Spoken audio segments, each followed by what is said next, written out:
We live in an era of massive personal liberty and technological convenience, yet we are simultaneously seeing a surge in fatigue, depression, and burnout.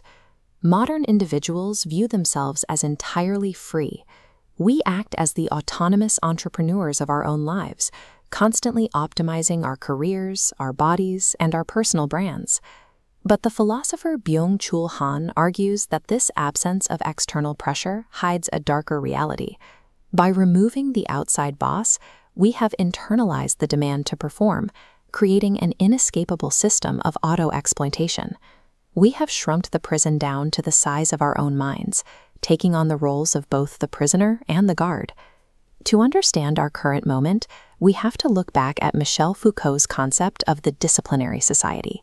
For most of the 20th century, control was physical and imposed from the outside. Society operated on a logic of negativity.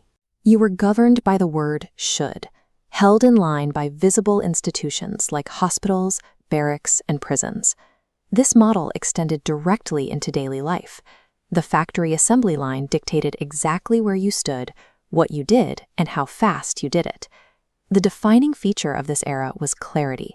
Because the oppressor was a distinct external entity, workers could point to the boss, show solidarity with one another, and push back. Today, that disciplinary model has been replaced by the achievement society.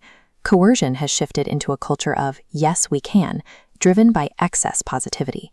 The rigid walls of the factory have dissolved, making way for fitness studios, office towers, and genetic labs, environments built for endless self-optimization.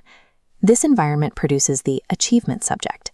Acting as both master and slave, they race their own shadow to the brink. Because this self-constraint poses as freedom, there is no boss to rebel against. Failing individuals feel shame, not systemic anger. Our modern burnout epidemic is the psychic fallout of this internal conflict. It is the result of a humanity waging war on itself under the guise of liberty. Our internal pressure to perform, engage, and connect has created a massive vulnerability, and the attention economy is engineered to exploit it.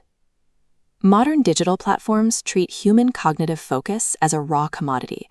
They algorithmically extract, package, and sell our attention to the highest bidder. The brokers of this market hold immense economic power. In 2022 alone, Alphabet generated $224 billion in ad revenue, while Meta generated $117 billion. To maintain these profits, algorithms weaponize our focus.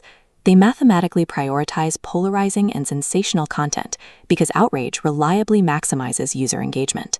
This creates a state of perpetual self-surveillance, where your sense of personal worth becomes dependent on algorithmic validation. This extraction hijacks our internal drive to improve, turning human cognition into a profitable and destructive raw material.